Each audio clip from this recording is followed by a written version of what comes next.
All right, Blues. City take on Sevilla tomorrow in the Champions League, and me and Alex are back to pick the team. We've asked you on Twitter this morning which team you'd like to see start tomorrow, so we've taken some of that into, well, we've taken some of it in mind anyway.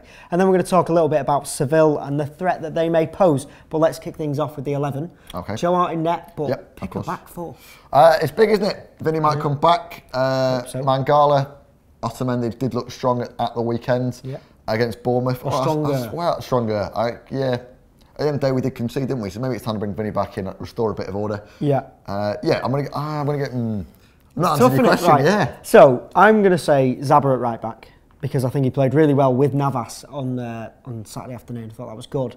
I'm having Company back in. A few people have said, don't bring Company back. Let's save him for Saturday.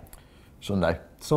But that's the big thing as well. Is I think Company almost has to play the derby. He's a big character. But usually, you know, he's the arm man in the derby, and you don't want him to come back flat in the derby. You want him to have a little bit of game time. So there we go. Wouldn't it be great to see him get minimum 70 minutes? And if we are flying against Sevilla, he can come off. But I'd start him. So Company and Mangala. The thing with Otamendi, just quickly, is I think that him and Company and Mangala had that partnership before Company got injured, and it'd be nice to see that come back together in time for the derby.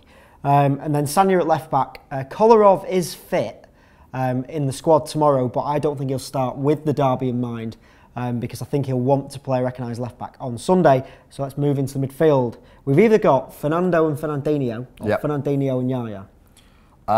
It's going to be interesting to see whether Yaya gets pushed further forward, but with De Bruyne tearing Bournemouth to pieces at the weekend, it would be a real shame to move him away from that 10 spot where he's in real form.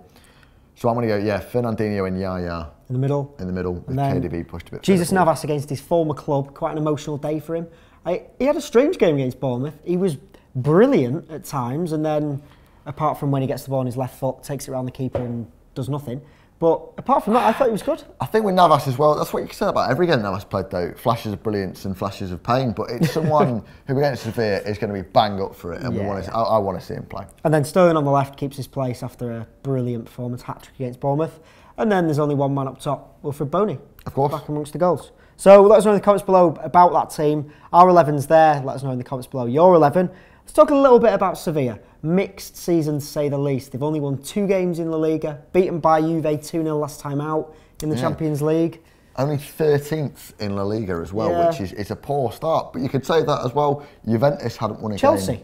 They've had a poor start to the season. And Chelsea is still a tough team to beat. And, Juventus came, they haven't won a game, and they turned us over at the Etihad. So we've got to be vigilant and kind of keep a hold of them. I think that is the key. A couple of their key players, Krychowiak, I think that's how we're pronouncing it, been linked with City and Arsenal the last week, so he's got to be something about him. Central defensive midfielder, bit of a rock in there. Stephen Nzonzi, who we know a lot about, a dirty little bugger. Well, he's not little at all. He's not little. He's massive. He's a big man. He's a very good footballer. So he's going to be tough in midfield. That midfield battle, if it's Fernandinho and Yaya, they're going to come up against a big midfield, Krychowiak and Nzonzi. So that seems to be where Sevilla's strength is the big holding midfield players that will dominate the midfield, keep everything tied back, and then sort of faster players down the wing that can hurt you. Yeah, we're not too sure he's going to play in front yet. Crondelli is just back from injury. We're not sure about Llorente. We don't know if he's fit yet. I'm sure we'll find out soon. Immobile. He's not fit, I don't think, or is he? But we've got to get him played at the weekend, played 10 minutes at the weekends.